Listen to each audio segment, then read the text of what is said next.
Ancienne immense star de la télévision, Jacques Martin a reçu les plus grandes célébrités françaises dans ses différentes émissions au cours de sa carrière. Cependant, certaines d'entre elles ont durablement marqué le présentateur pour de mauvaises raisons.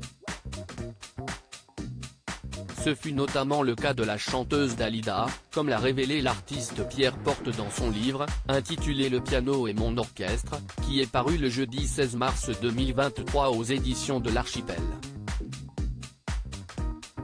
Dalida, elle, se montrait très méticuleuse et la répétition s'étirait sur 1 heure. Elle voulait toujours régler quelque chose sur la lumière ou sa coiffure, a écrit celui qui fut le collaborateur de Jacques Martin sur plusieurs de ses émissions. Depuis la coulisse, Jacques Martin me jetait un regard consterné en soufflant, a aussi ajouté Pierre Porte. Ce dernier n'est d'ailleurs pas le seul à avoir révélé les caprices de diva de Dalida dans un livre. En effet, Roger Morizot, qui avait écrit un ouvrage baptisé Je les ai tous vus débuter il y a quelques années, a raconté les colères terribles que la chanteuse piquait lors de concerts.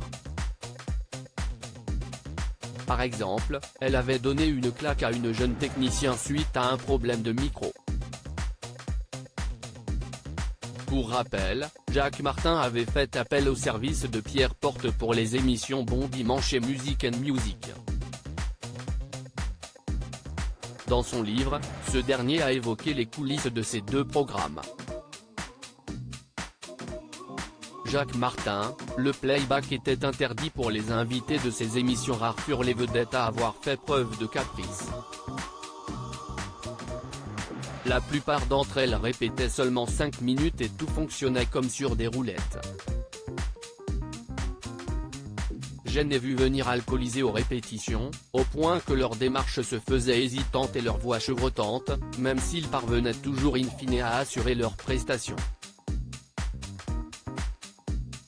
Certains prenaient de la cocaïne, a révélé l'artiste, tout en précisant que Jacques Martin refusait que ses invités fassent du playback devant les caméras.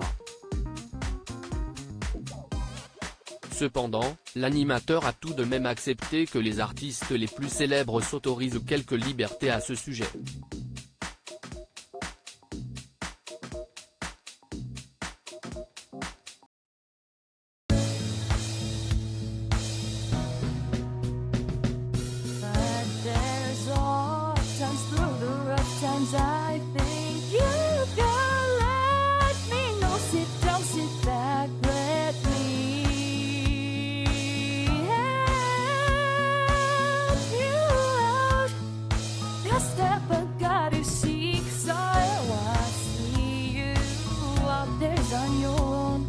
But